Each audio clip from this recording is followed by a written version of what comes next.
Welcome to Dr. Creepin's dungeon. The scariest thing a person in a relationship can do is to engage in behavior that is harmful, abusive, or emotionally damaging to their partner. Healthy relationships are built on trust, respect, and mutual support. And any actions that violate these principles can be deeply unsettling and frightening, as we will see in tonight's 3 Tales of Terror. Now, as ever, before we begin, a word of caution. Tonight's stories may contain strong language as well as descriptions of violence and horrific imagery. If that sounds like your kind of thing, then let's begin.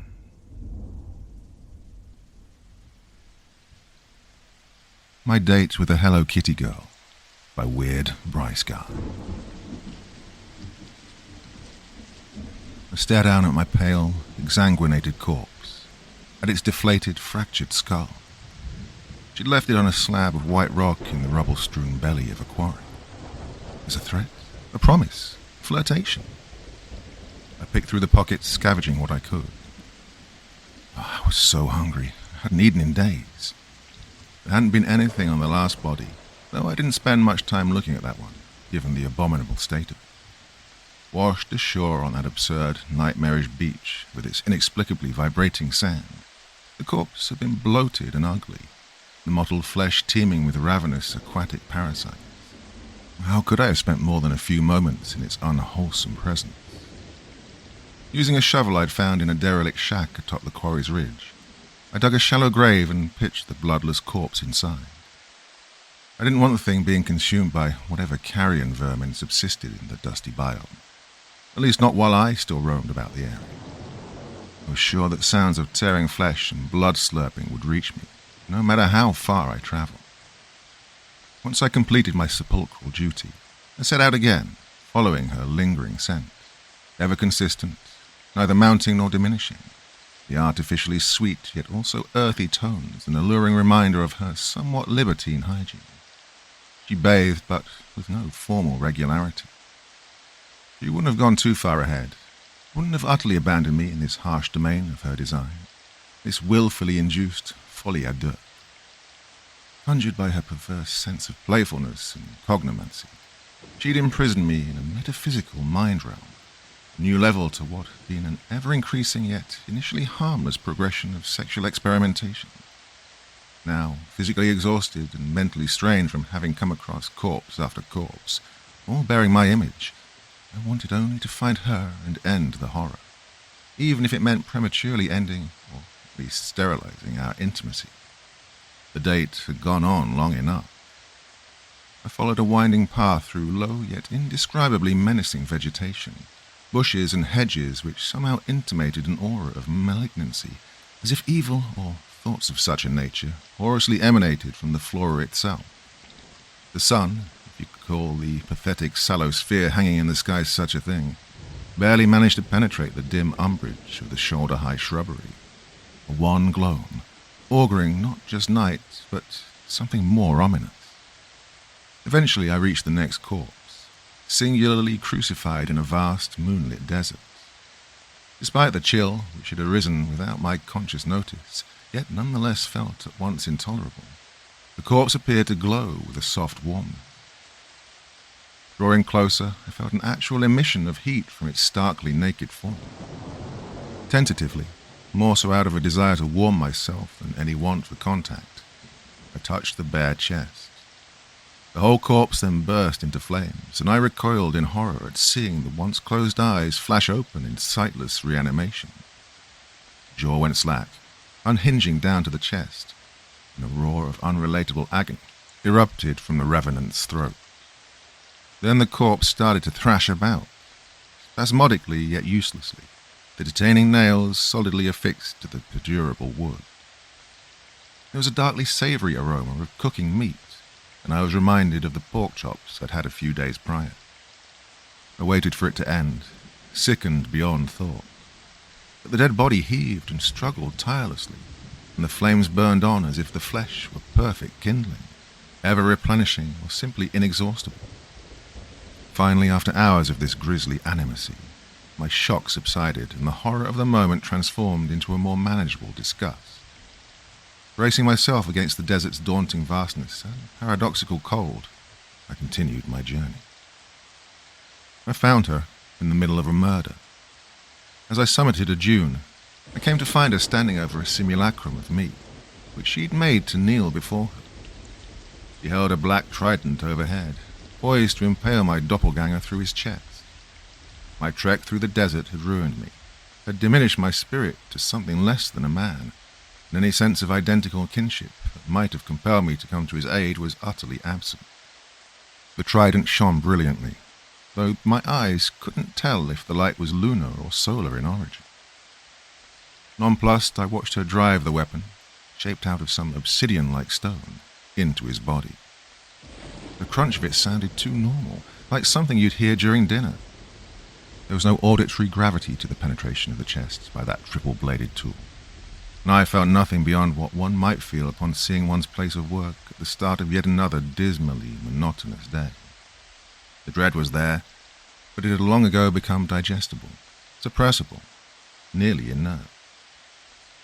She wrenched the trident free, letting the body roll away from her like a shoe she'd kicked off. She came to a stop facing me, and for a moment of exhaustion-induced disassociation, I thought that I was the one who'd been stabbed and that it was finally time for me to rest. But her voice recalled me from that freedom-promising delirium, and I flicked my eyes up to meet her. "You've lasted so long. Are you ready to finish?" Well, I'd been ready to finish ages ago. Cycles passed.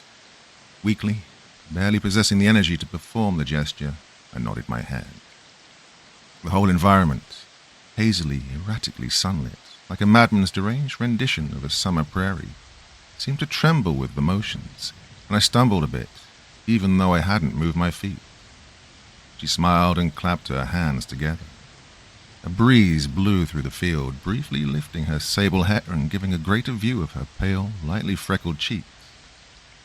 I saw streaks of dried tears on them, and wondered if they'd been for any of the corpses, or at the idea that I'd never reach her. I didn't notice that I'd been teetering until I fell. She rushed to catch me just before I hit the ground. Cradled in her arms, I knew that I was safe, that my voyage through those twisted, cataclysm-wrecked realms was over. Here in the peaceful yet nonetheless uncanny field, I would finally be allowed to finish, would finally experience what I'd been promised since first speaking with her. Carefully, still holding me with one powerful arm, she undid and discarded her bra, and I was allowed to nurse. There was a faint bubbling sound, which my mind knew to be the sudden and impossibly rapid decomposition of the impaled corpse. My thoughts, if thoughts they could even be called, were totally focused on other matters. The wind threw out another breeze, helpfully carrying away any olfactory evidence of the corpse's putrefaction. I inhaled, nasally, basking in the fragrant musk of her body. And, as if on cue, I felt her hand probe downward, to do away with my tension and stress. Afterwards, we sat together on the field and watched the world unmake itself. Great pluming geysers of flame burst through the earth, sending cyclonic conflagrations across the land, incinerating plants, animals, and man-made structures indiscriminately. Dragons, or her headless, weirdly amphibian interpretations of such, were struck by golden lightning streaks mid-flight and plunged lifelessly landward, cratering the earth with their titanic bolts. Anthropophagic beast-men, gleaning some bestial sense of their imminent demise, turned on each other, devouring friend, foe, and family alike. It was all so absurdly chaotic and fantastical that I barely even cared. We rested in each other's arms, limbs entangled, bodies pulsing to a single heart's rhythm, though I couldn't have said whose. When the sun sent a solar flare coursing through the region, perhaps refusing to be outdone in exhibitions of world-ending destruction, I was already gone mentally.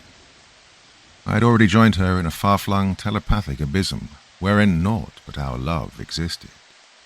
Our bodies, summarily abandoned, burned along with the earth, drifted amidst the ashen rubble in sidereal space, inanimate as ever.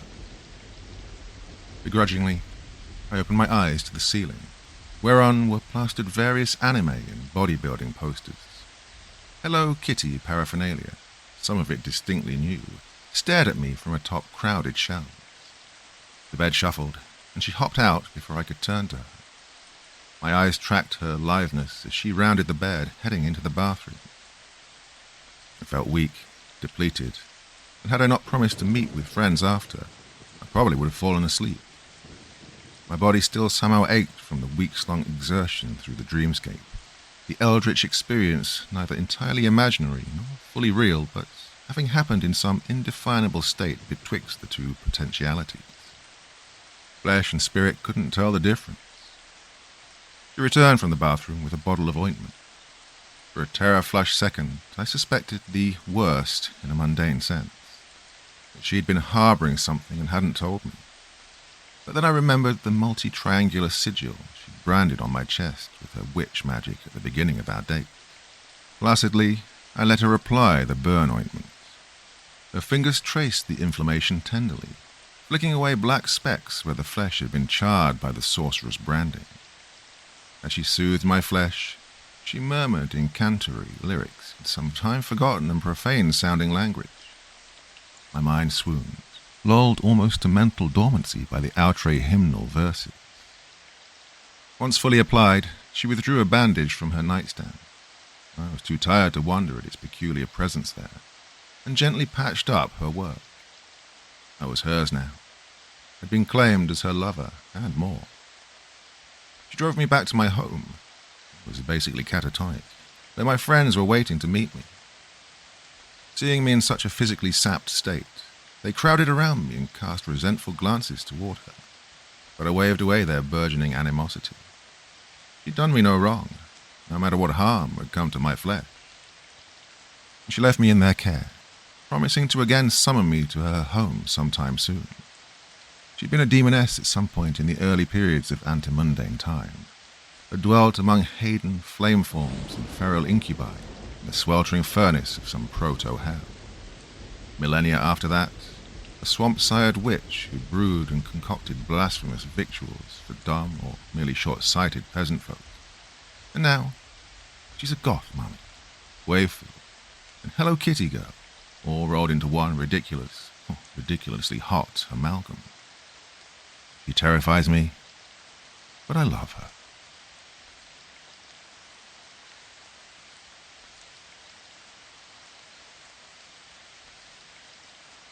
I overheard my best friend hiring a stranger to kill his wife.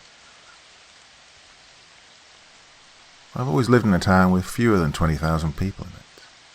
I never realized how small a place like that could be until I went to a nearby city of 300,000 for shopping.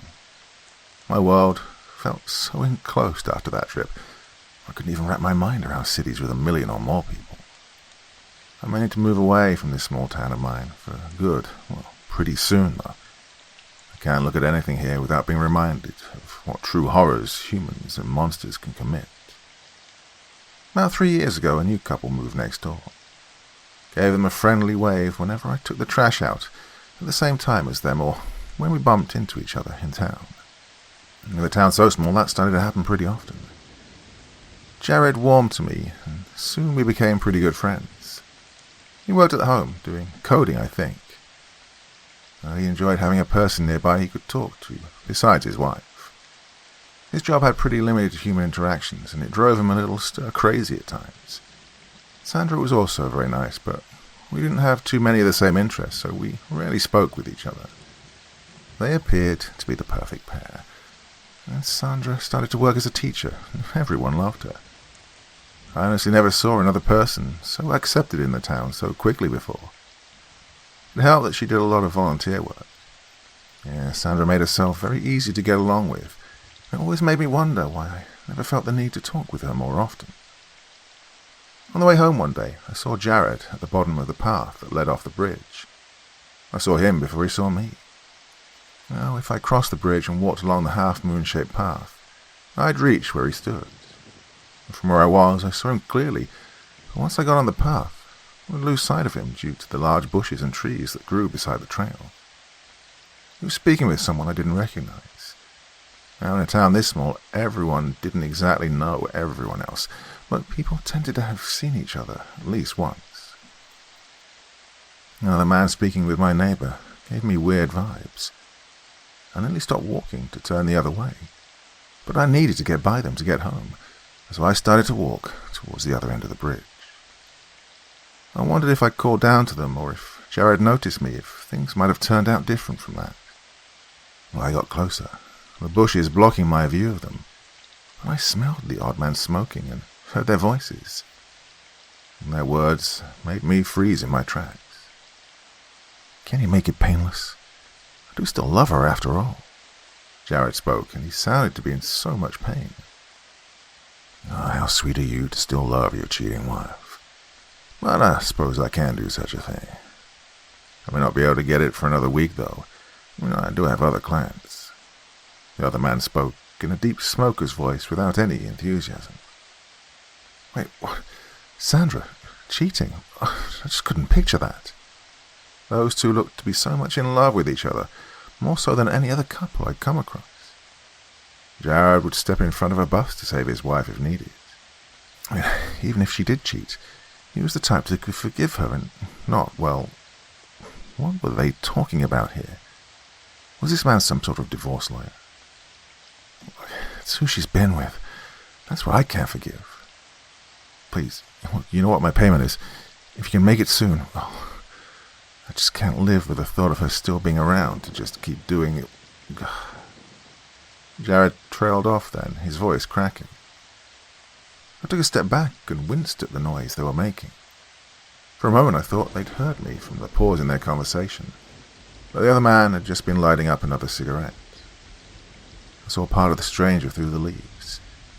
He was hunched over with a wrinkled grey suit jacket, some wrinkles by his eyes and messy grey hair pushed back. His shoes had once been a nice pair, made of shiny black leather, but now with scuffs covering the front. His eyes darted away from Jared, and I could have sworn we made eye contact.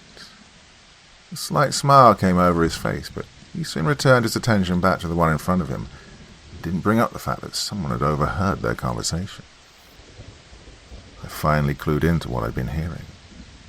When they both said their parting words, I quickly hid inside the bushes, expecting one of them to walk by and confront me about what I'd just heard. Thankfully, neither of them walked my way.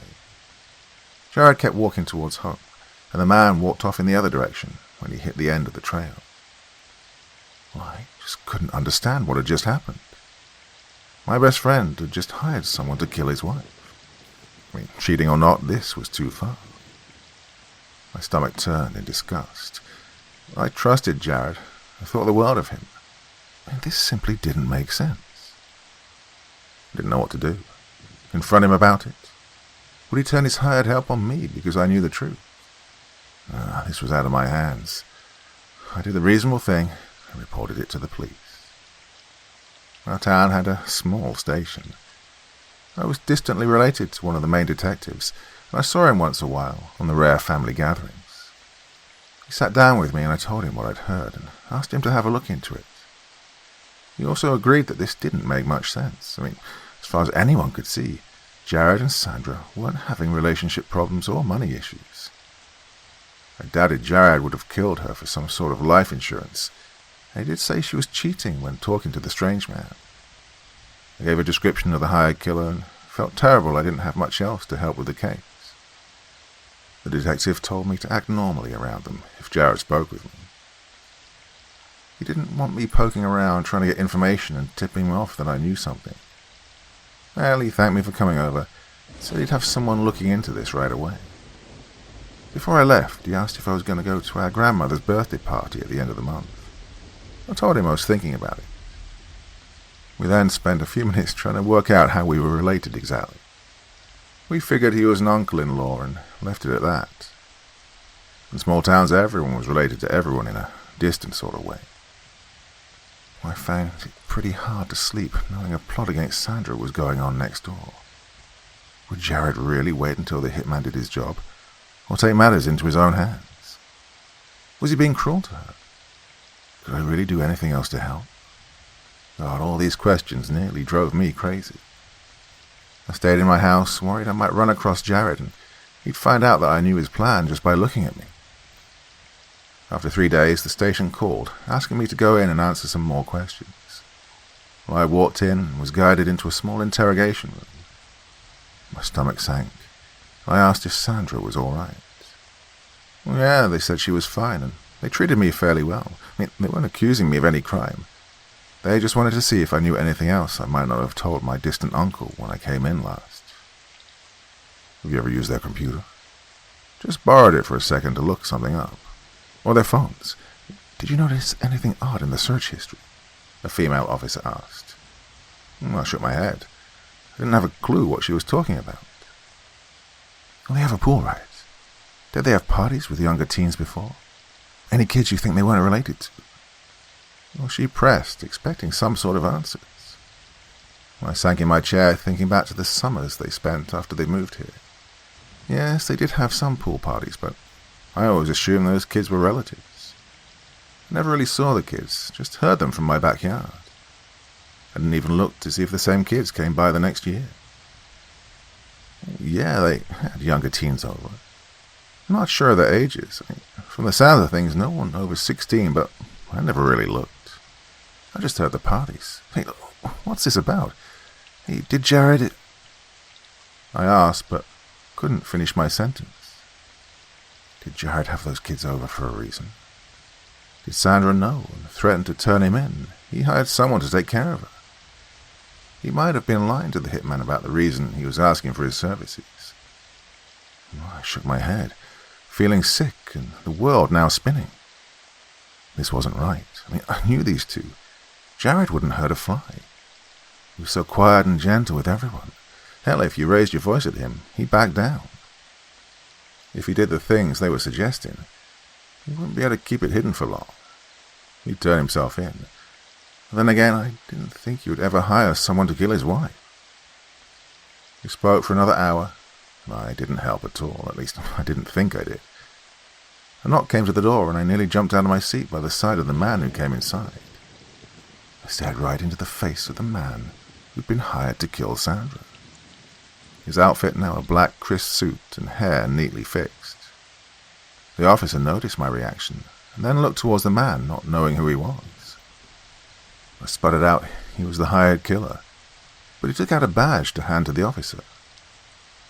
I'm Agent Graves. We'll be looking into this case. If you're finished with him, could I borrow Mr. Wells in the lobby for a moment? He spoke, and even his voice sounded more professional than before. I shook my head, and at least the officer took the man outside and ran his badge before handing it back over. She confirmed he was who he said he was, and needed to release me over to the agent. I couldn't keep up with this new turn of events. Was this man undercover pretending to be a hired killer? Just what the hell kind of trouble did my neighbors get into? I followed the man to the front of the station, still confused about what was going on. I didn't even know what kind of question to ask, or why he wanted me out in the lobby. He just kept walking, saying he'd rather talk outside by his car, and that was when a new pair came through the door. Our eyes met, and I froze. Jared came inside with a different officer. He saw me and his face fell. The officer looked confused on who the agent standing next to me could be. He didn't press Jared to keep walking, and he wasn't in cuffs. He wasn't arrested. Seriously then, what was going on? How much do you know? Jared asked me in a voice that sounded as if he was crying. Were you the one who asked the police to look into us? God, we could have taken care of this quietly, but now... He had the nerve to appear hurt. The man who put a hit out on his wife. Oh, and the man police were asking about any underage teens being at his house for some reason. Oh, my anger flared at how he acted so betrayed. Look, I know you asked this man to kill your wife. What the hell are you trying to do? What are you hiding? I demanded, getting into his face, feeling so upset that the man I trusted had done all these things. He backed up, eyes red and wet with tears. And this wasn't the face of a man who committed the acts the police assumed. Or maybe he looked like this because he knew he'd been caught. Oh, you had to ruin things by shouting that in the middle of the lobby. God, this is why I wanted to get you out of here, Agent Graves said, and we both looked over to him. To my shock, the darkness started to fade from his suit until it looked like the wrinkled grey jacket from before. The sounds of the busy office disappeared, and I looked away from Jared to see the officer that came in with him had now gone. I shook my head, trying to clear it. My eyes darted around, seeing the entire office empty besides the three of us. I opened my mouth to speak, but found no words. The smile that came over the force agent's face unnerved me more than the odd disappearances had. Your wife is in one of the holding rooms. I can take care of her now and get this over with, Graves offered, and I shouted in shock over the offer. No, you can't just... What's going on? I demanded. I didn't want you to find out about this. Hell, I didn't want anyone to find out. This should have gone over silently. I don't know how you knew, but please just let us deal with all of this, Jared pleaded. Deal with what? Killing your wife? Did she find out something you don't want to admit? That you had teens over at your place for God knows what, and you lied to them saying that she was cheating on you? I said, body shaking from rage. I don't know where everyone went, but I'm going to find someone to arrest both of you. I stormed over to the door, seeing that the glass was oddly frosted, making it impossible to see outside. Well, I hadn't remembered it ever looking like that before. I wouldn't do that if I were you, Graves said in a half-hearted manner. I opened my mouth to say something, but the moment my hand touched the handle, something banged against the glass, making me jump. I let out a scream, seeing what stared back from the other side. The skull of some sort of animal was pressed hard against the door, flesh clinging to the bone, and the glowing white eye meeting my own. Then another rotten creature came, something that looked to be a large bird. Soon so many of these dead animals were looking inside, and they were all fighting for space. The sounds of their dead bodies moving together, and the cries coming from the rotten throats came from outside, surrounding the entire building. I fell to my knees, fear overtaking all my senses. Hurry up and get this dumbass out. I don't like using this much power for too long, Graves spoke, and then pulled out a cigarette. He lit it with a pink disposable lighter, and looked down at me with such an amused expression it nearly made me sick. I didn't lie to him about Sandra cheating with me, Jared admitted, his body shaking as much as my own. She was sleeping with someone from work, Graves added with a cruel laugh. God, that's a disgusting way to put it, Jared scolded the man. What? I asked slowly. Then everything started to fall into place. I completely ignored what Jared had said to the man before, that he couldn't forgive her for who she'd been with. Not the fact she cheated, he could forgive that, but not if the one she slept with was a minor. I forced back bile, my face draining with colour. I'd assumed Jared to be the one the police were after on those kind of charges, and never even considered Sandra would be the one to do such a thing. She was... students? I barely got out. At least one.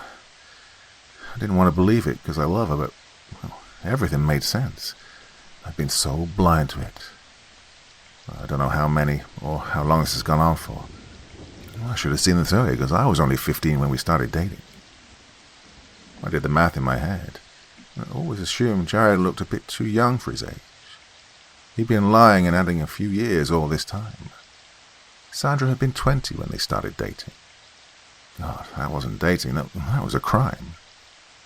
I understood why he'd go so far as to hire an actual monster to take care of the problem. Because I asked the police to look into them, all of this had come to light. Just how many victims of Sandra were out there? I made it to my feet, with so many things running through my head. What, you're just going to kill her? What about all the other victims? Don't they get a say? I asked, unsure of what else to say. Not a thought came to the force agent's eyes, as if he was just about to see an amusing play. He looked over at Jared, waiting for his response. My friend's cheeks turned red, unable to deal with what I'd asked.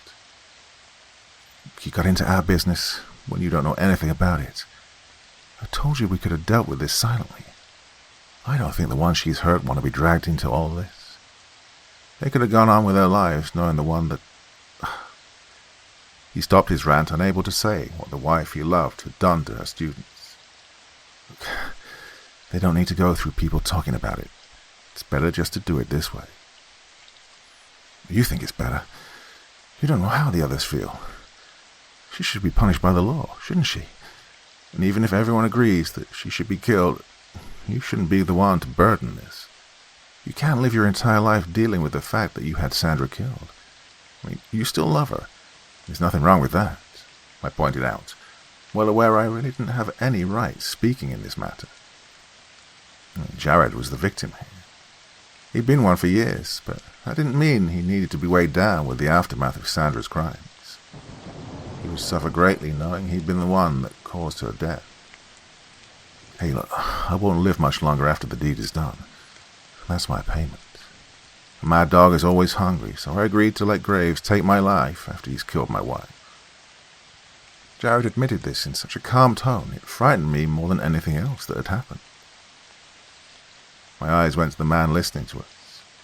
His pupils were glowing a bright white, and his mouth was in a wide smile. He was amused by our talk. Oh, I hated him, whatever he was, a demon or something else. The kind person like my friend didn't deserve to have come across a monster like this. I went over to Jared, wanting to punch some sense into him. I took his hand tightly in my own. He tried pulling away, but I grabbed his other hand to keep him still.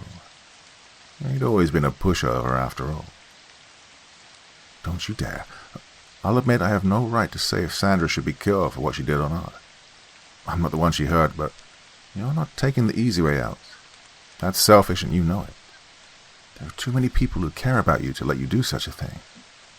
We'll think of something else to pay this monster with, if that's the road you want to go down, I told him. Well, he shook his head, but didn't try taking his hands away.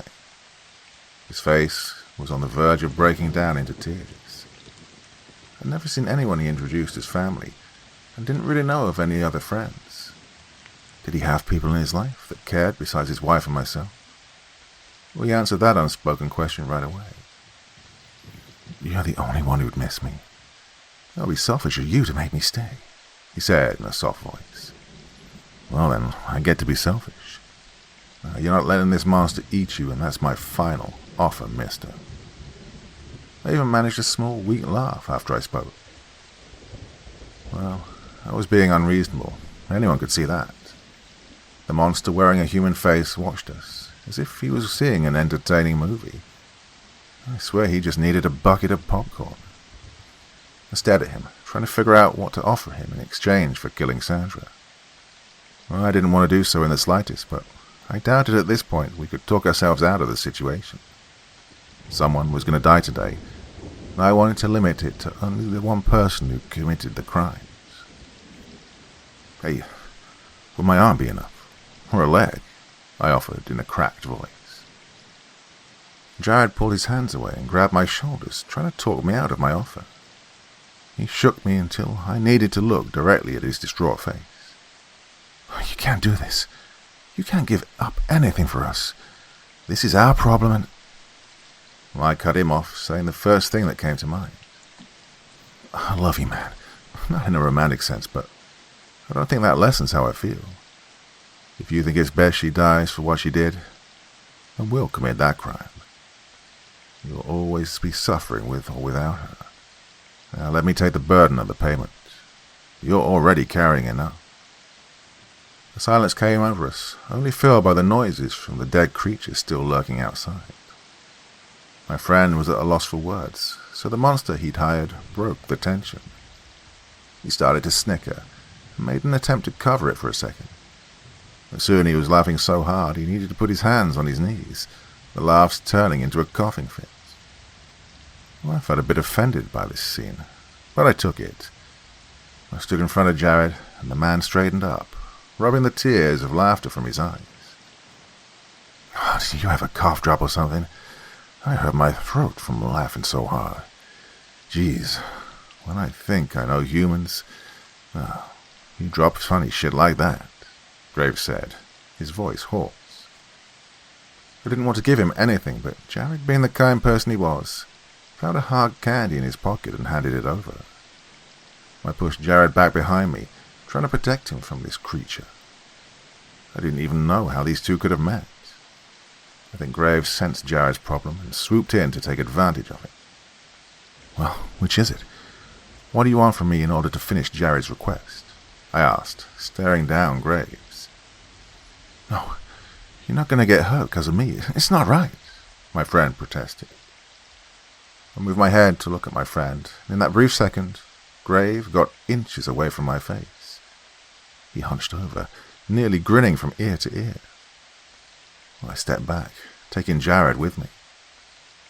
Hurting others is what death does.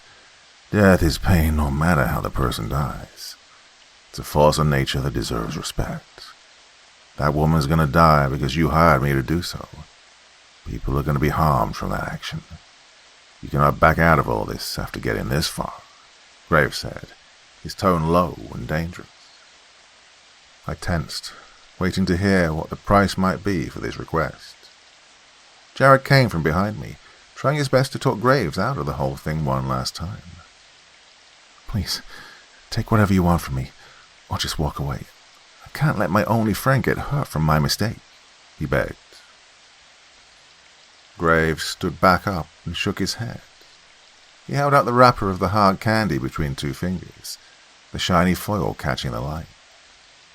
Jared looked confused, but my stomach dropped when I realized it was far too late to stop Graves from killing Sandra. You just paid me for the job. I never said I'd accept your life as payment. Hard candy's good enough for me. Your friend is right about you taking the easy way out. I decided I liked the idea of you suffering much better. Now, I'll go finish my job. Let's hope you two never have a reason to come across me again. We both started to speak, begging him to stop and listen. And in a blink of an eye, the police station returned to normal and Graves had disappeared. We looked around confused, and the officer that brought Jared in didn't seem to remember that the three of us had been somewhere else for a while. To him, there was no agent to second go, and we'd always just been standing there with him. Before we could start asking the officer questions, the station started going into motion. A voice called out, asking for an ambulance to be called. Jared's face turned pale and he fell to his knees. I stayed beside him and let the officers rush around. I got him into a plastic chair in the lobby. I was unable to speak with him, so we just sat silently and waited for the news we already knew. They'd already arrested Sandra when both of us were brought in. When an officer left the room to get her a drink, she suffered a massive heart attack from a medical condition no one knew about. I overheard that they thought something else had happened to her, because her face was twisted in such a fearful expression it looked as if she'd been scared to death. After her death, the news of what she'd done over the years started to get out. I had horrified parents, and I kept Jared at my place to protect him from the town's wrath. Soon I needed to stay with my sister for a while, and take him along to avoid the heat. I didn't want to know all the details or how many crimes there had been. No, I just wanted to support my friend and keep an eye on him. I knew this whole thing weighed down on him more than anyone else. Once people found out his real age and pieced things together about how he'd also been a victim, some started to back off though. But we haven't returned home just yet. My sister had moved out to near a beach. Well, it's out of season, but I felt taking walks by the ocean would help my friend think things over. After a few weeks, he started to work again, which was a good sign. I never asked him how he'd found out what his wife was doing, or how that monster came across him to offer him such a deal. In time, and when he's ready, he'll tell me. Right now, he just needs someone nearby being patient. I hope the people Sandra hurt could deal after knowing about her death. I didn't know if Jared would ever let this wound fully close. I always remember making a deal with a monster and trading his wife's life for so little. I'm positive that's what Graves wanted, for us to carry that memory with us for years to come. Taking Jared's offer of his life truly would have been the nicer option, and that monster wasn't the kindest creature around. I'm not sure Graves really made Sandra's death as painless as he could have. And secretly, I was glad that he didn't.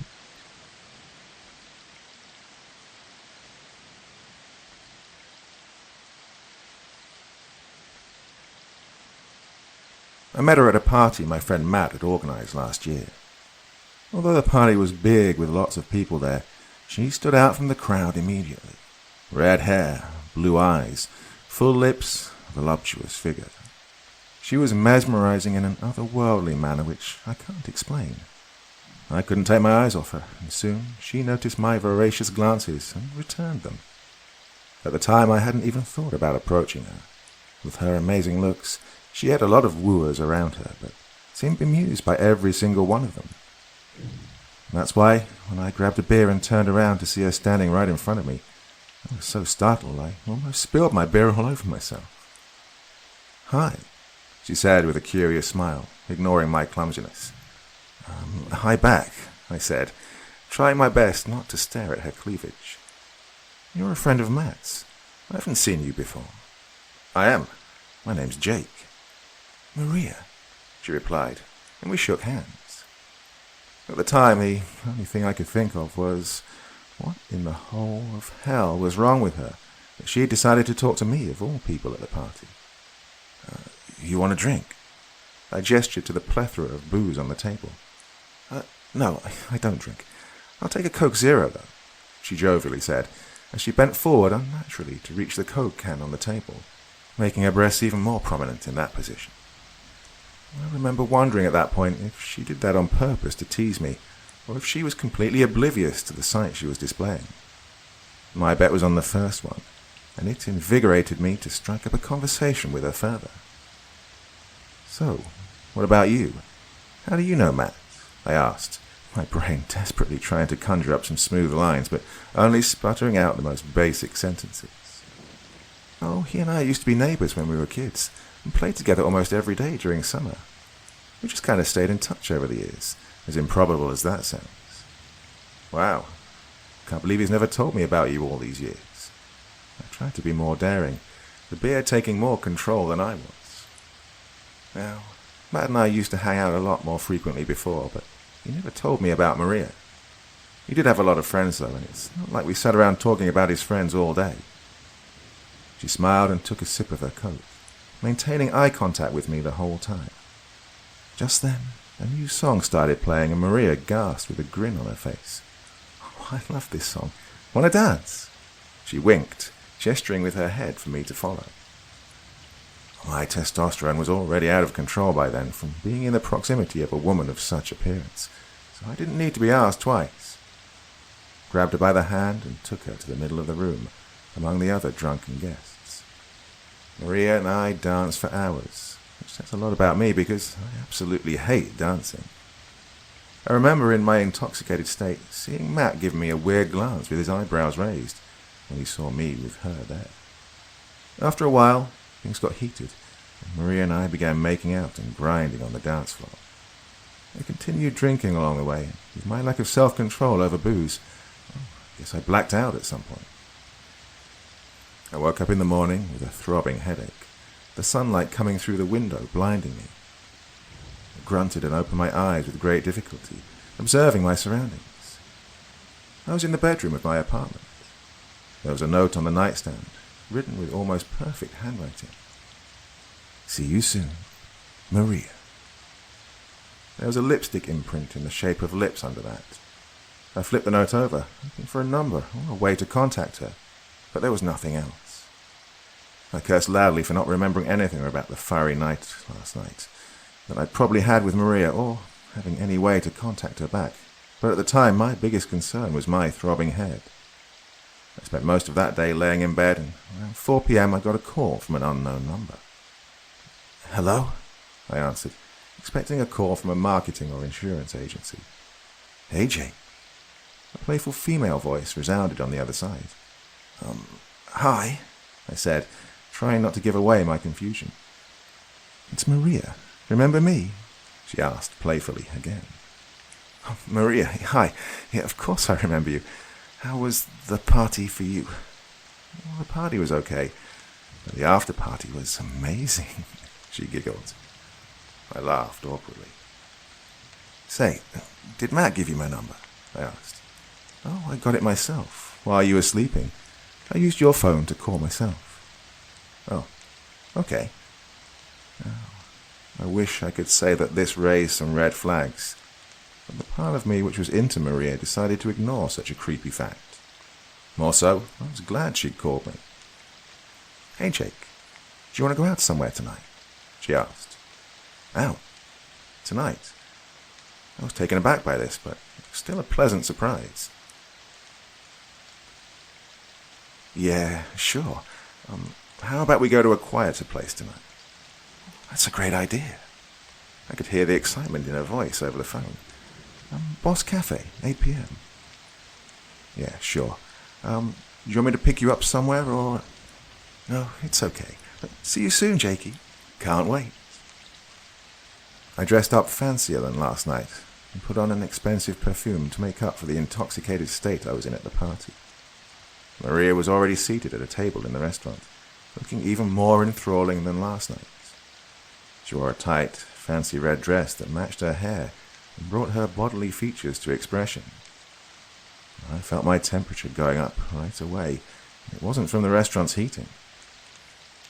She and I hit it off right pretty well from the start. After just a few minutes of talking, I realized she wasn't just a pretty face and a hot body, but also a font of knowledge that possessed the intellect of someone who could put a scholar to shame. I honestly started to feel a bit intimidated by this point. She was a psychologist in high school who planned to start her own business, and in spare time she enjoyed painting, joining book club meetings, and going to acting classes twice a week. And then, there was me, a half-ambitious accountant, whose only goal was to make it to Friday so I could go drinking. She didn't seem to mind my lack of hobbies, though, and was genuinely interested in everything I had to say, gleefully hanging on to every word I uttered. After dinner, we went back to my place. When things started getting heated, she stopped me. She seemed genuinely worried, so I asked her what was wrong. She told me that she's not the kind of person to sleep around, but that she likes me and wants to try something more serious with me. Well, most of my thinking capabilities were then drained from staring at her breasts, but I used my remaining brain power to tell her I understood what she meant, and the feeling was mutual. At that, she seemed relieved, and we took things further in the bedroom, and luckily, this time I remembered every single detail. We officially started dating after that, and things went smoothly for a while. We saw each other every day, and she'd often sleep over. Frankly, I was beginning to think that she was the one, and I'd already started picturing our future together, even though we'd only been dating for a month. And then, one day, everything changed. We were on a date in Boss Cafe, and she was telling me about her day. I carefully listened and agreed with her that the 15-year-old girl from school that she was talking to was spoiled. And my phone vibrated, and I unlocked it. Oh, crap. Oh, I forgot I have to meet up with Federica later, I said. Who? Maria asked as she took a sip of her coffee. My friend, Federica. She and I agreed to catch up this week. Excuse me? Maria's face contorted into a grimace of anger. I'd never seen her make this facial expression, so I instantly assumed this was bad. Yeah, Federica and I have known each other over 10 years. So? It's not right for someone in a relationship to have any lady friends, Jake. I don't have any guy friends either. What? Well, come on. Federica's like a sister to me, and you hang out with Matt too, right? No, I don't.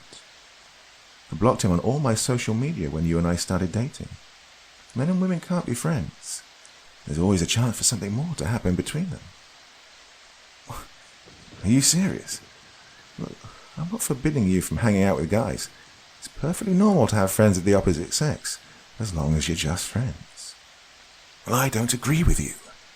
She crossed her arms, fuming. I'm sorry, Jake, but you're going to have to choose. Me or her. Oh, Maria, come on. Don't be like this. Federica's just a friend.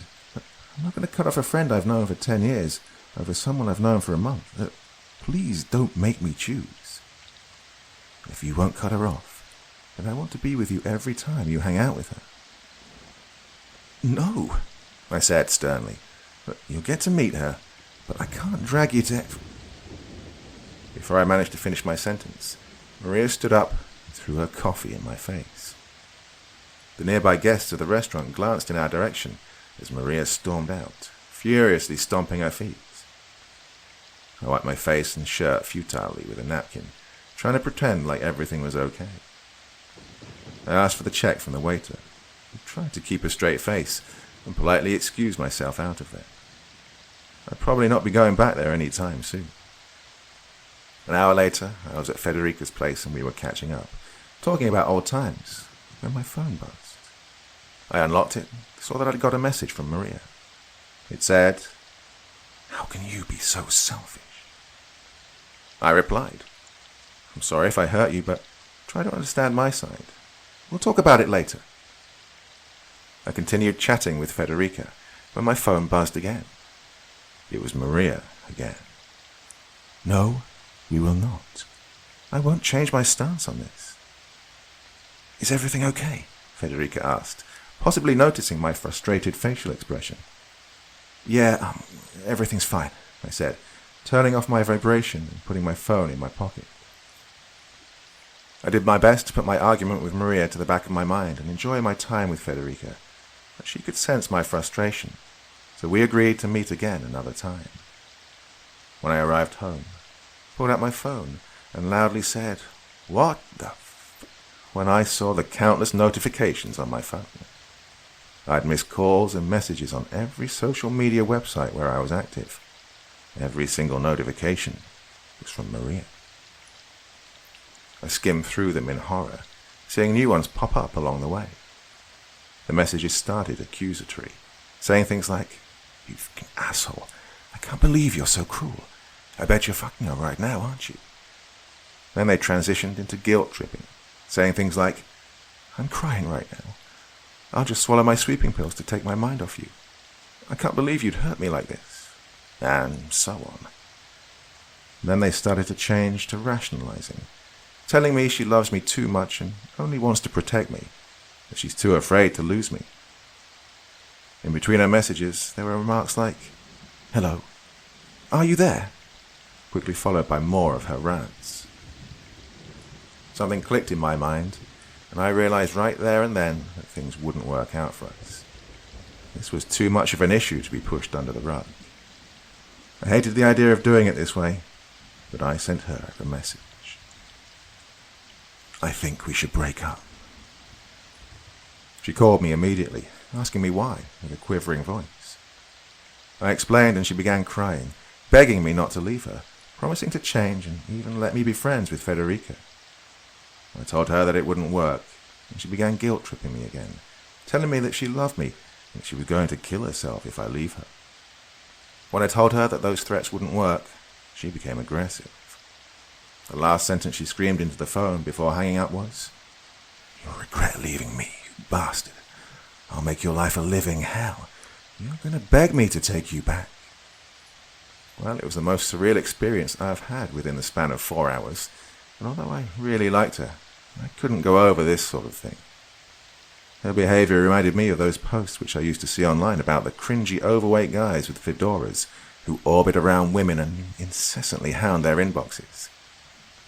If Maria got this psychotic over a visit with a long-time female friend, I didn't even want to think about what she would do when we moved in together or got married. I assumed that she was the type to stalk her exes, so I preemptively blocked her on all media, just to be on the safe side. Everything went fine for a while.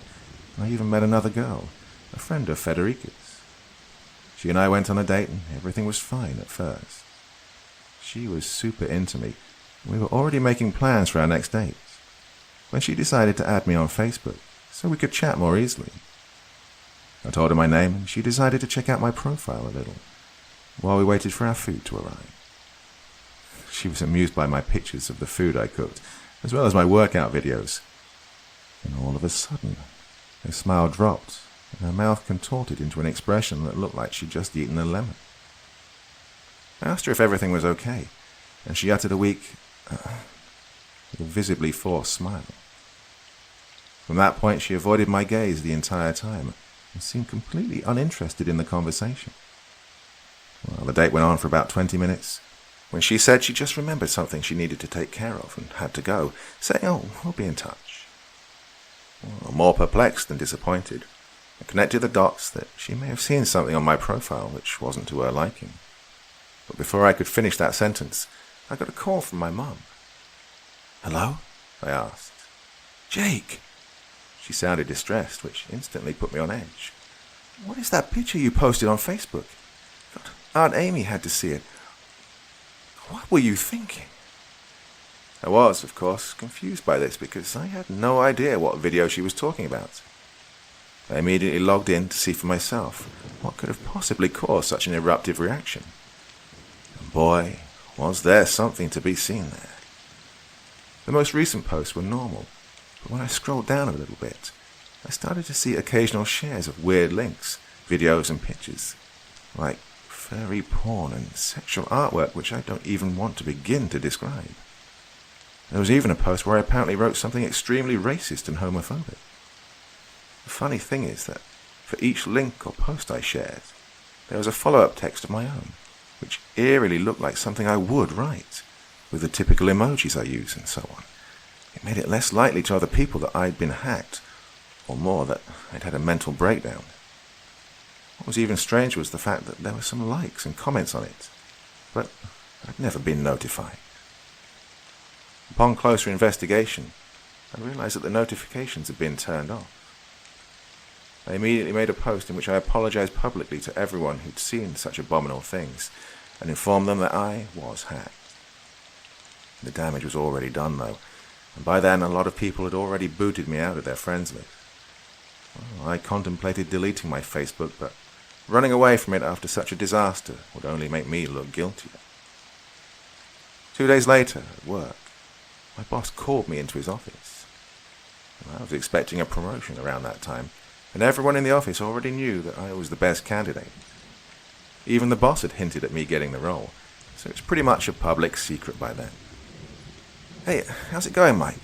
I asked when I strode inside and sat in front of his desk. Michael stared at his computer screen with a grievous expression on his face. He furiously clicked for a minute or so, while I sat in silence, feeling like I was being judged for some reason. "Jake," he finally said, turning to me and crossing his fingers, "you've been a valuable asset to the company thus far." He stared at his hands while fidgeting with his fingers. "You were the perfect man for the promotion." "What?" I thought to myself, starting to sweat bullets instantly. Mike looked up at me with the expression of a disappointed parent. He said, "That's why I don't understand why you'd do something like this. Why focus on small cash when you could have made it big?" "Mike, what are you talking about? What's going on?" Mike opened his drawer and pulled out a stack of papers. He slammed them against the desk and said, "The client who you've been working with on the previous project contacted us and told us you were willing to sell him some sensitive information for a price." My eyes widened, my heart practically thudding against my chest at this point. The paper showed screenshots of my secret communication with the client, where I clearly offered to leak information in exchange for money. The papers also had proof that I did it, because the emails were apparently sent from the location of the office, from my computer. "What is this?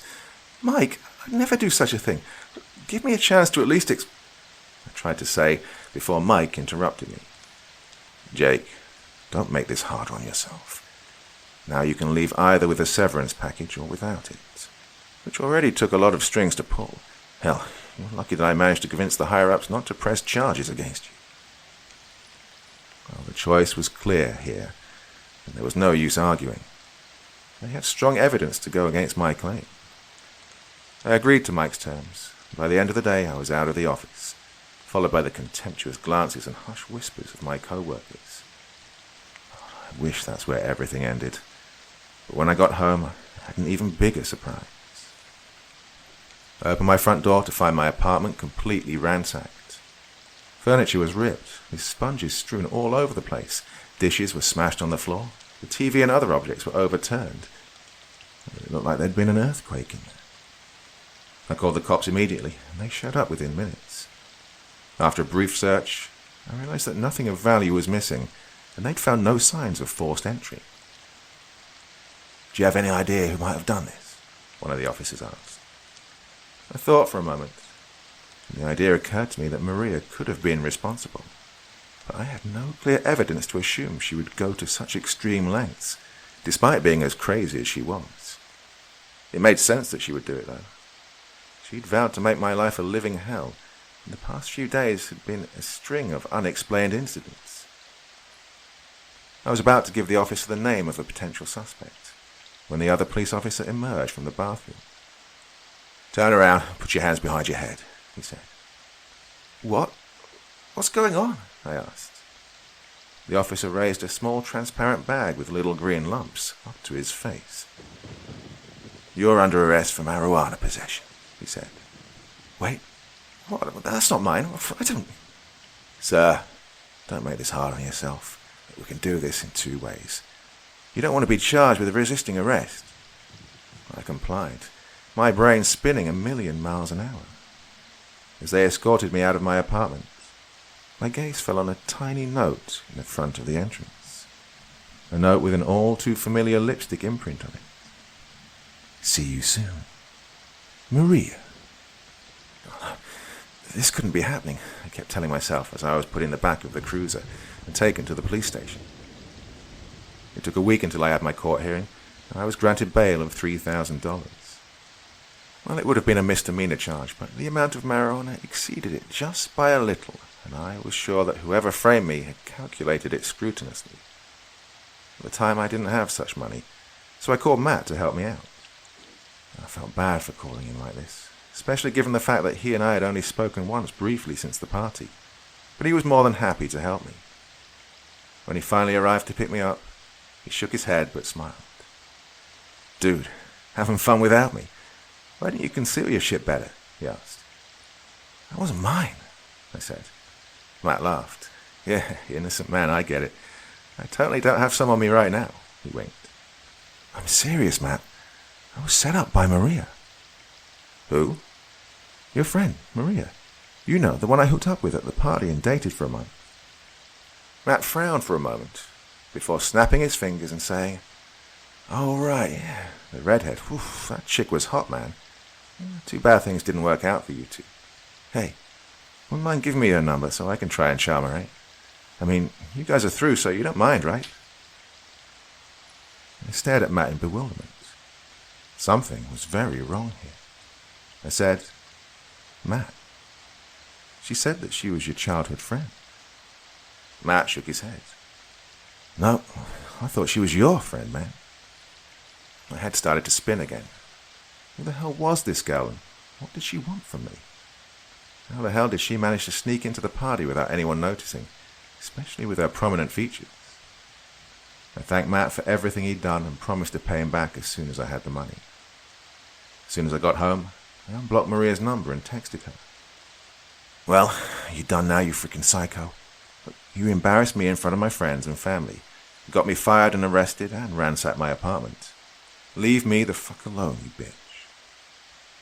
It felt good sending that text, although I wanted to say it to her face even more. Her reply came through in a matter of minutes. I'd be lying if I said it didn't make me feel uneasy.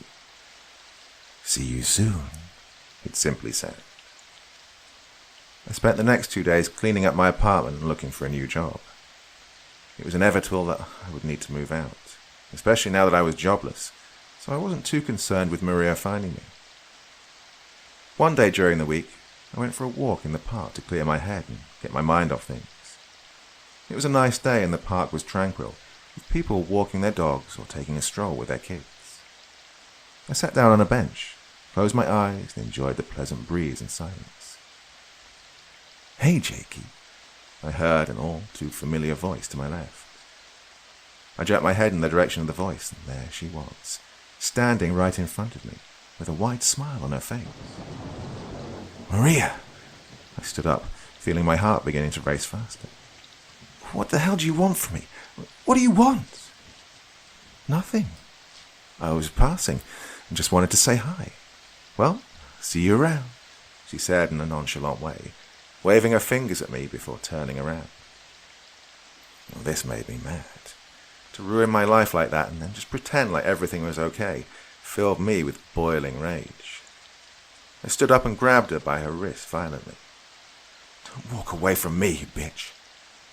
She turned around to face me, giving me a suspiciously seductive glance before saying, Careful, Jake. Careful. There are people around here. You wouldn't want the judge to receive a video of you violating your temporary restraining order, would you? Her eyes widened and her smile dropped, expressing palpable fear on her face. She tried breaking free as she screamed, Let me go! Please, don't hurt me! I let her go instantly, as if being burned. The nearby people glanced in our direction with confusion, and I could see some of them reaching for their phones, curiously observing the situation. Restraining order? What are you talking about? I asked, keeping my distance from her. She smiled again, making me want to strangle her. The judge was so cooperative. When I came to him with tears in my eyes, and I showed him all the texts of threats she'd been making towards me, he immediately took pity. She giggled and twirled her hair around her finger playfully, before saying, You still have a chance to make it up to me. Despite causing me so much pain and suffering, I still love you, Jake. I'm willing to take you back. You're freaking crazy, I said, and turned around. Stop, Jake, she said so sternly that I felt compelled to turn around and face her. She said, You don't want to leave, trust me, because if you do, you're going to be charged with rape. I was about to interject, but no words came out. She continued, If I go to the judge and tell him you raped me, do you think they'll take my word for it? She pursed her lips, staring at me. What if they found some evidence, say, some injury, say, DNA? What do you think would happen then? I opened my mouth, dumbfounded. I couldn't describe what I felt at that point. I was a mixture of scared and angry at the same time. I felt like I could stomp Maria's head over and over until all that remained of her body was a bloody mess. But she had me by the balls. She took a step closer and put her hand on my cheek. Jakey, she said, I told you that you begged me to take you back, so get on your knees and start begging. I looked around, futilely searching for a familiar face to help me, but most of the people were already gone by then. It was only Maria and I, with an occasional passerby. I had no doubt that she was ready to do everything she mentioned in order to get what she wants. Jakey, don't make me ask twice. She crossed her arms. I felt tears streaming down my face at this point, so I slowly lowered myself to my knees and looked up at Maria's stern face. Forgive me, I said. What was that? I can't hear you, she said, leaning in and looking like she could hardly contain her laughter. Please, forgive me. And, she said, her face very close to mine now, her lips contorting into a conniving smile. Please forgive me and take me back, I said, sobbing. Stand up. Look at me. Look at me, Jake, she said, and I obeyed immediately. Do you love me? She asked. Yes, I said, moving my gaze away, too humiliated to look at her. Hey, I didn't say you could look away, she said. I looked back and she smiled. It was that same smile from the night when we met. A heart-warming illusion of a smile that could lure any man into Maria's deadly trap. Do you promise to always love me and do as I ask, and never have any female friends again? I promise, I said. She hung her arms around my neck and kissed me, then hugged me and whispered into my ear. Shh, it's okay. I forgive you, Jakey. We're going to be so happy together. I met with Maria in our usual cafe the following day at her request. I didn't even try to make an excuse and dodge coming, because I knew she'd find a way to blackmail me. When I arrived, she was already there, scrolling on her phone. She wore a cropped pink top and jeans, and upon seeing me, she smiled wildly and stood up to meet me. She passionately kissed me and whispered, "I missed you, Jakey. Did you miss me?" "Yes," I answered, like a docile animal, too afraid to hesitate. Had this been the time when we just started dating, I would have been absolutely stunned by her gorgeous appearance. But now, as I looked at her deceptive smile and dishonest eyes, I felt disgust. I could hardly even stomach the thought of being in her presence, let alone being intimate with her, but it had to be her way. "How was your day, sweetie?" she asked. "It was good. I didn't really do anything special," I said, glancing around the place, trying to catch the attention of the waiter. "Aren't you going to ask me about my day?" she said, tapping her fingernails on the table, producing a hollow sound with each tap. I hadn't been with her for a full minute, and already I'd managed to piss her off. How the hell was I going to survive a relationship with this psychopath? "Yes, I'm sorry. How was your day, baby?" I smiled and asked, to which her tapping stopped. "Well, just another typical day at school, you know. I had one kid scheduled for a conversation, but he never showed up. I'll have to contact him to make sure he's okay, though. I'm really worried about him, since he's feeling depressed." She raised her eyebrows in a sorrowful manner. "Oh, you lying, two-faced bitch," was all I could think to myself as I nodded and agreed with her, encouraging her to leave the kid alone until he felt comfortable to talk about his situation. Normally I would have advised differently, but right now being depressed sounded way better than being near this lunatic. "So, are you looking for a new job?" she pompously asked, taking a sip of coffee. I stared at her for a moment in confusion, and when she saw that, she put her mug down and said, "You know, because you got fired from your old job. It's such a shame. You really seem to enjoy working there. But I believe you're going to make up for the mistake you made at your old job. I believe in you, and I'll support you until the end, Jakey, because that's what good girlfriends do." She smiled and reached across the table, putting her hand on mine. I smiled back, holding within me the urge to shout at her. We spent another 20 or so agonizing minutes talking about random things, when my phone buzzed on the table. I picked it up to read the message, and noticed Maria greedily glancing at the screen. When I saw who the message was from, I silently started praying that Maria hadn't seen it, but my hopes sank when she spoke up again. "Jake, I thought we'd been through this already." When I looked at her, she had her arms crossed and was frowning at me. "What do you mean?" I played dumb, closing the message and putting the phone in my pocket. "You know what I mean. We agreed that having friends of the opposite sex is not right for someone who's in a relationship. And last time I checked, Federica was a girl." "Maria, please. Federica's always been a good friend of mine.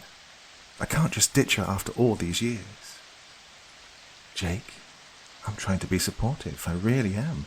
But it's so hard to do so when you're constantly hurting me like this." Tears started welling in her eyes and her voice started to quiver, gradually becoming louder. "I can't be supportive of it when all I can think of was that day when you left me to be with her. How am I supposed to believe you wouldn't do it again?" She was practically screaming at this point, tears streaming down her face, much to the bewildered glances of the other guests. She buried her face in her hands and started sobbing. "Maria, please stop." "No, I won't stop," she said between sobs, before slightly calming down and continuing. "If you won't do anything about it, then we'll just have to go our own ways, Jake. But I'm not sure what your path would entail." She stood up, picked up her purse, and put it over her shoulder. "Maria, wait. I'll do whatever you want. Please," I said. She looked at me with hesitation, wiping the tears and ruined makeup off her face, before sitting down and leaning on the table. She said, "Call her now." "What?" "Call her and tell her never to contact you again." "Maria, Call her or I'm leaving." I glanced around the restaurant, realizing that most of the people were sneaking glances in our direction, moving their gazes away when they met with mine. "Well?"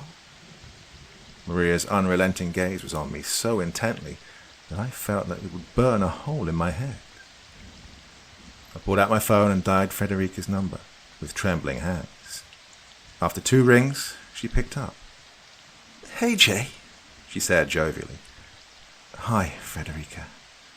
My somber greeting contrasted hers. "Is everything okay, Jay?" She could immediately sense that something was wrong. Of course she could. Even after a long time of not talking, she knew me better than I knew myself. "Jake, you still there?" she asked when I failed to respond. Maria incessantly stared at me, slowly tapping her fingernails on the table again. We can't be friends anymore, Federica." I spat out as quickly as I could, feeling uncomfortable with the words. "What? Jake, I don't understand." "Don't ever call me again," I said, and hung up before she could respond. I put my phone in my lap and stared at it as it started to ring with Federica's name on the display. "Block her," Maria sternly said, still staring at me with her piercing look, her lips stiffening into a thin line. I declined Federica's call and did as Maria asked. I also blocked her on all social media, and once it was done, I gently placed my phone on the table and looked Maria in the eye. Her expression shifted entirely from an angry one to compassionate. She stared at me with what looked like pity. She put her hand on mine again and said, "I know this was hard, baby, but it was the only right thing to do. You only need me in your life, no one else. I'll make you happy, I promise." She tightened the grip on my hand and I returned it, giving her a vague smile. A moment later, she pulled back and leaned in on her chair as she said, "Now that we've got that vermin out of the way, I wanted to talk to you about a more serious matter." Her face flashed with a wide grin as she cheerily said, "Jakey, I think I should move in with you." I opened my mouth to say something, but I frankly didn't know what I should do. Object, find an excuse, or agree. "What do you think?" she said as she took another sip from her mug. "Well, I don't know. I mean, maybe it's not such a good idea right now. I'm jobless after all. When the landlord sees what you did to the apartment." "I thought you'd be happy about us living together." "Well, I would. I am," I awkwardly said. "Good. And it's settled. I'll bring my stuff around tomorrow." She took another sip of her coffee. "Oh, and please try to clean up the apartment. The last time I came to your place, it was a mess, and I don't want to be welcome with things that need cleaning." I smiled, imagining pummeling her over and over. "I'm so excited, Jakey," Maria exclaimed. Sure as shit, Maria was there the next day. I'd started cleaning, and she was less than happy to see that the apartment was still a mess, despite the majority of it being taken care of.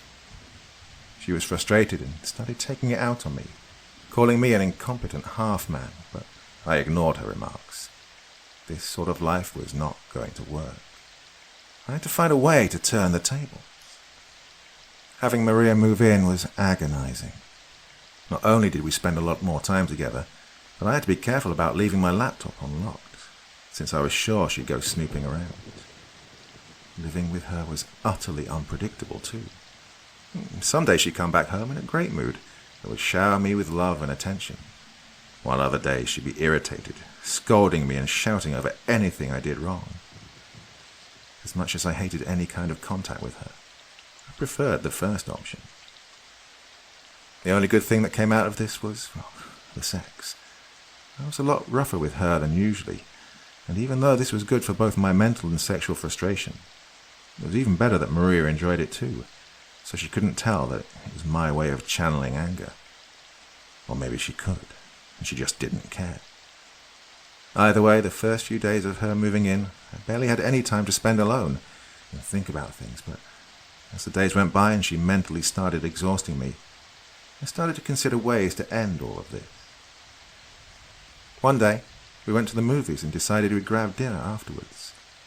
While I was buying the tickets and popcorn, Maria sat in the back at a table drinking soda. "Jake, is that you?" the young lady who worked there asked. I immediately recognized her as Helena, my high school classmate. "Helena, hi. So good to see you," I smiled. "Well, I didn't realize you were back in town." "Yeah, just working in between before I got back on the next cruise, you know?" she chuckled. "Oh, good for you. How is working on a cruise ship anyway?" "Great. Lots of work, but I like it. Plus, it really helps because my little sister needs to have college funded, and since our parents are gone..." She shrugged. "Oh, sorry to hear about that. What about you? Is that your girlfriend back there?" She shot Maria a glance and smiled. Yeah, I said, dodging a lengthier discussion about my psycho girlfriend. "Well, hey, I'd love to talk more, but I've got other people waiting here. How about we catch up soon?" she asked. I nodded, took my popcorn and went back. I noticed Maria staring in my direction intently with a serious expression on her face. "You sure took your time talking to that girl," she said. "That's Helena. She and I went to high school," I said. "She actually works as a waitress on a cruise ship, but takes a break between tours." "Sounds boring," Maria said, while staring at her phone. "Yeah, but it pays well. She wants to pay for her sister's college." "Whatever.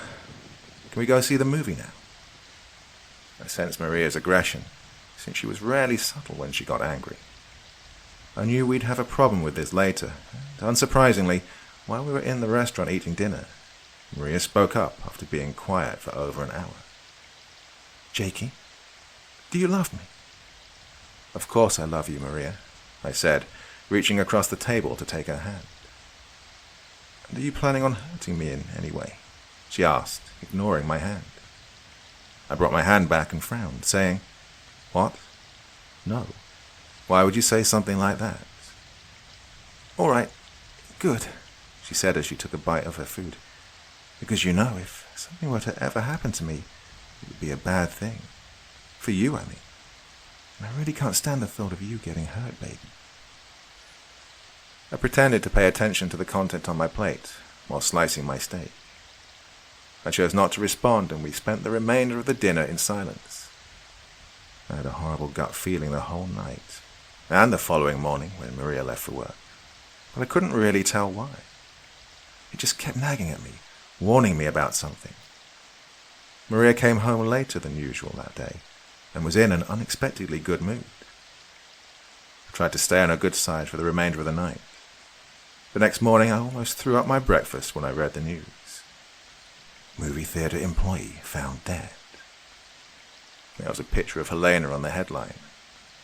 Although the details were not disclosed, it was stated in the article that Helena had been found dead near her apartment and that the police are actively searching for the killer. My first thought was, God, it must have been Maria. Who else? Was she really capable of doing such a thing? Was she really going to such extreme lengths with her jealousy that she'd kill anyone who even made mere small talk with me, even if it was a high school friend? Tears welled up in my eyes when I thought of Helena's younger sister, who was already without her parents and had now lost her sister. It really was a case of the stakes having been raised, and I had to up the ante myself if I wanted to have even a slight chance of making it out of this hell of a relationship. I spent the following days in cafes, pretending to look for work, while actually devising a plan to get Maria off my back. She was obviously smart, and thought this through to the end, step by step. I knew that the only way for me to compete in any way was to play her game. But how could I do such a thing? I didn't have the mind of a psychopath. I didn't even know where to begin to set her up. The one thing I could do was bide my time and build trust with her, until she fell into a false sense of security.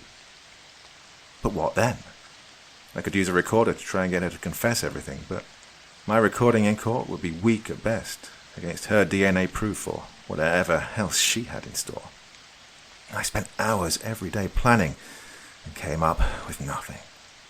So I go home and wallow in my self-pity. This one day I came a little earlier from the cafe, around 2 p.m, and Maria still wasn't home. since she usually doesn't arrive until about 4. I was about to make lunch when I heard the doorbell ring. I opened it, and my eyes widened when I saw who was standing in front of me. "Hi, Jake." Federica grinned shyly. "Federica, what are you doing here? I told you not to contact me again." "Jake, you need to talk to me. What's going on?" "Listen, you have to leave right now," I urged her. "Jake, we've known each other long enough for me to know when you're in serious trouble. I'm not going until you tell me what's going on." I hesitated for a moment, afraid that Maria may be lurking right around the corner. Eventually, I gestured for her to come in. She complied and we went into the living room. She stopped in the middle of the room and spun around to face me, with a look of judgment on her face. "So, what is it?" she asked. I sighed and looked down, shaking my head. "Oh, God, I really can't talk about it. Hey, look at me." She took a step forward and put her hand on my cheek. The gesture disgusted me, as it painfully reminded me of something Maria would do. "We've known each other for years. We've been through hell and high water.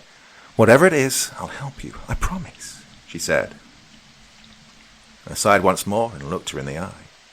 God, I really need to tell someone. I've been bottling it up for so long. "Oh, it's Maria," I said. "What about her?" She stepped back and looked at me curiously. "She's blackmailing me. She's got evidence against me for crimes I didn't even commit. She framed me and got me arrested a while back for drug possession. The girl's a psycho." "Jeez," Federica said, now staring at me with wide eyes. "I have to do everything she tells me," I shrugged. "Well, Jake, we can't just sit on it and let her have her own way. We have to find a way to—" Federica started, and her eyes trailed behind me, growing even wider. "Have to find a way to what?" A female voice came from behind me. I spun around and there stood my girlfriend. She had a disturbing grin on her face, stretched from ear to ear, and she stared directly at Federica, with her shoulders tense. "Jakey, what is she doing here?" Maria asked with her grin, turning her gaze towards me. "Maria, I can explain. Federica had nothing to do with this," I said, holding out my hand in a stop sign. Just then, my eyes fell on a glint in Maria's hand. She was holding a knife. "Maria, baby, let's just calm down here, all right?" I stepped back in front of Federica.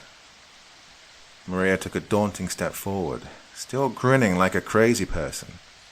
As she did so, her step turned into a walk. "I told you to cut all ties with her, Jake." "Hey, Jake and I are leaving," Federica said as she stood next to me, "and we're calling the police." Maria raised the knife and rushed at Federica while screaming. She fell on top of her, knocking over the coffee table and the decorations on top of it. "Maria, stop!" I rushed and grabbed her from behind. She swung her knife and cut my forearm, making me recoil in pain.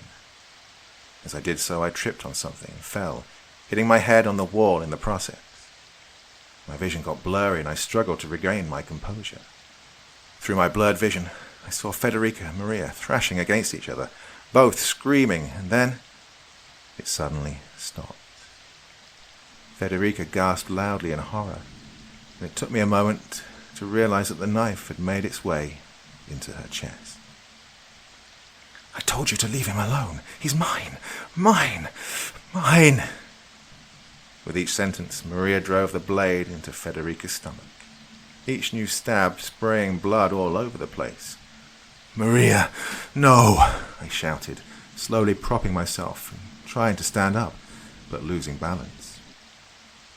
Federica desperately tried to hold Maria back, but her strength was waning with each stab, and in a matter of seconds, she stopped resisting altogether.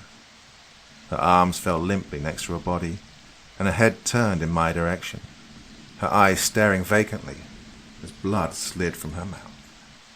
That didn't stop Maria, though, as she continued stabbing over and over with screams, making Federica's now lifeless body twitch at each stab.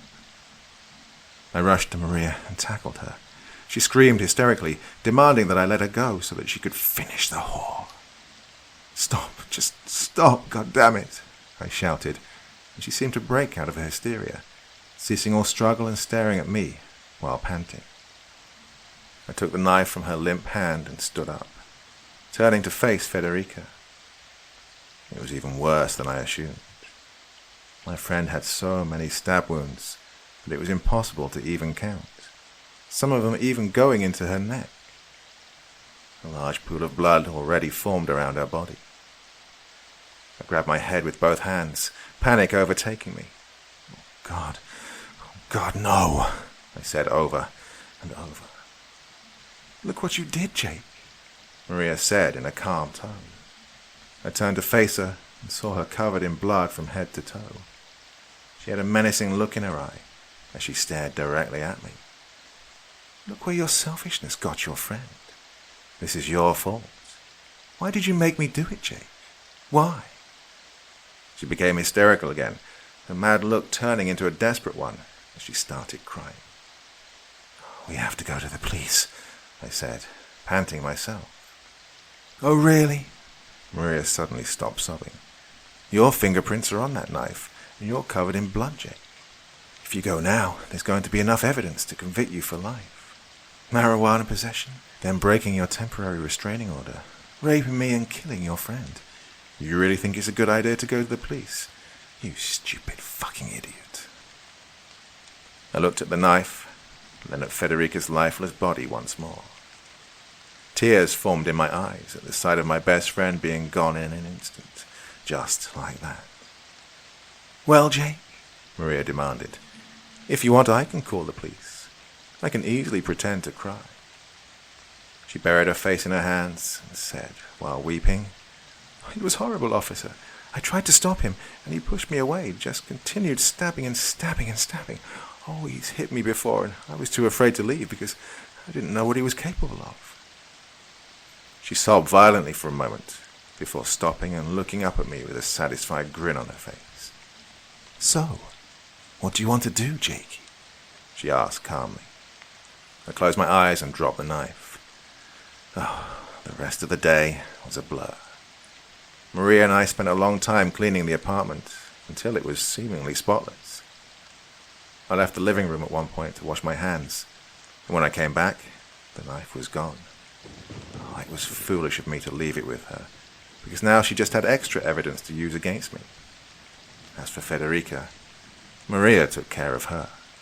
She carried the dead body into the bathroom and brought a hacksaw. After what felt like hours of listening to agonizing hacking and snapping, Maria left the apartment with a few full trash bags and was gone for hours. I was pretty much on autopilot by then, just cleaning the remainder of the mess. When Maria came back, she hugged me and said, "Shh, everything will be all right, Jakey. We'll get through this. We only need each other. Why don't you sit down and relax?" I complied and slumped onto the sofa, exhausted physically and mentally. I threw my head backwards and closed my eyes, while Maria sat on the floor next to me, stroking my hand gently. Oh, I was so tired. "I know you didn't mean to hurt me, Jakey," she said. "I know you love me, but I still have to punish you." I felt unimaginably sharp, burning pain on my hand, and I screamed, instantly opening my eyes and pulling away from Maria. What I saw made me scream even more, not so much in pain, but in terror.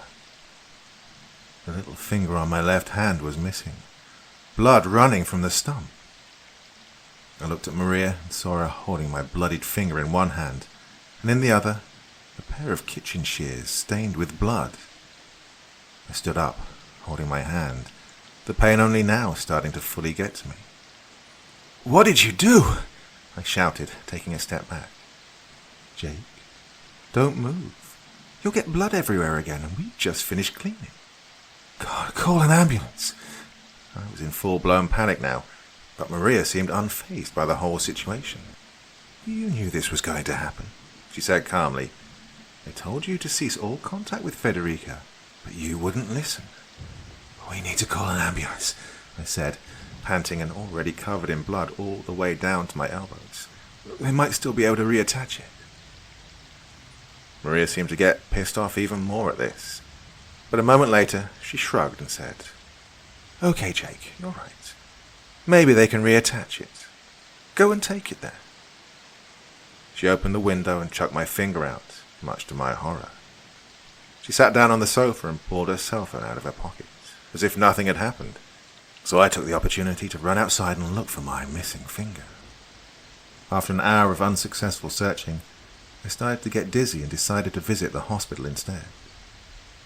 The whole time while I was being treated by the doctors, my desperation was turning into boiling hot anger. I was beyond mad and wanted revenge.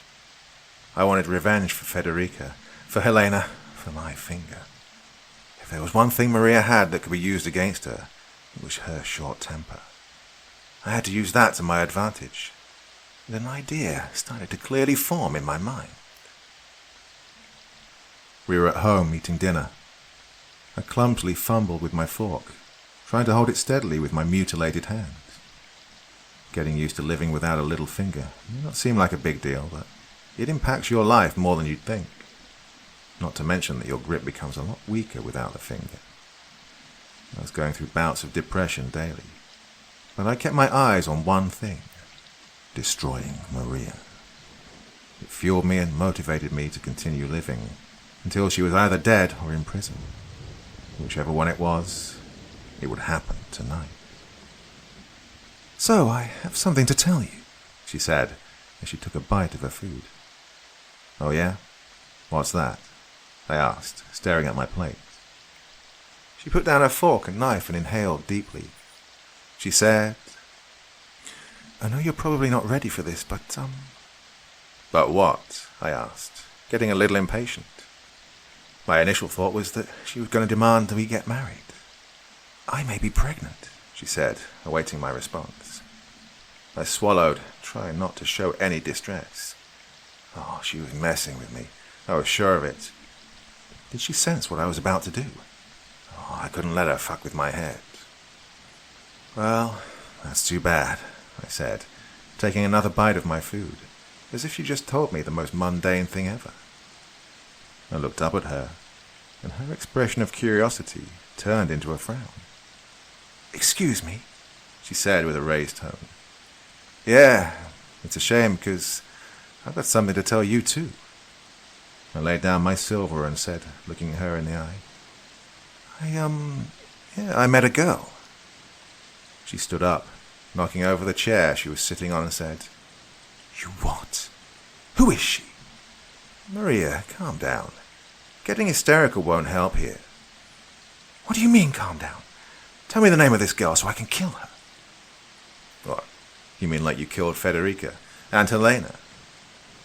I picked up my silverware once more and took another bite of my food. "What, you think I didn't know about that? You killed an innocent woman just because she happened to talk to me while I was buying popcorn. She was working to put her little sister through college, you murdering bitch." I raised my tone at the last sentence, feeling the rage taking over me once more. Maria looked at me with wide eyes before continuing. "They deserve to die, and I'll do it to every woman that comes close to you. You're mine, Jake. Mine." "I know," I calmly sighed. "I know. That's why on the night you killed Federica, I went to the police." Her eyes widened even more, but I continued. "Yeah, told them everything. How you blackmailed me with false accusations of rape, how you killed Federica and probably Helena, and how you cut off my finger. Well, they're listening to us right now." I unbuttoned my shirt and revealed the wires which the police officers had attached to me. The door burst open with a loud bang and armed officers rushed inside. "Freeze! Get on the ground and put your hands behind your head," they shouted. Maria spun around to look at them and then faced me with a glint of such anger and hatred that it actually made me feel palpable fear. She grabbed the knife and overturned the table with a loud scream. "I'm wanting you to stop," one of the cops shouted, but Maria ignored them. She ran right at me, and as she was about to stab me, I jumped on the ground, and covered my head as a series of loud bangs filled the air, with ear-splitting amplitude. "Cease fire," one of the officers shouted, and I dared to look up. Maria was on the ground next to me, strewn sideways, riddled with bullets. Her eyes were wide and her mouth agape, as blood drooled out. "You promised," she barely managed to utter, before letting out a gasp and ceasing all movement entirely. "Hey, you okay?" The police officers helped me up, and the rest of the night was a blur of being interrogated in the police station. The night I went to the station, I told them about everything, and even though I was initially a suspect, they wanted to kill two birds with one stone, so I agreed to cooperate and help them convict Maria. They wired me and monitored me closely in the following days. The officers got enough evidence from the recording to confirm everything I said was true, and they let me go.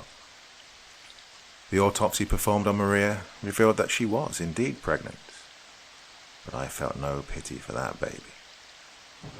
For a while I expected some evidence to turn up in the police station which would accuse me of rape, like Maria swore, but that never happened, which got me to the conclusion that she was probably bluffing the whole time. I still have PTSD to this day, and often wake up seeing Maria with a knife or kitchen shears standing over my bed. Oh, I stopped dating too, and I'm not sure I'll ever be able to get back into it. With the immense guilt I felt for allowing Federica and Helena to die, I turned to the bottle and stopped looking for a job altogether. So one thing is for sure. Maria is gone, but I'll never be the same again.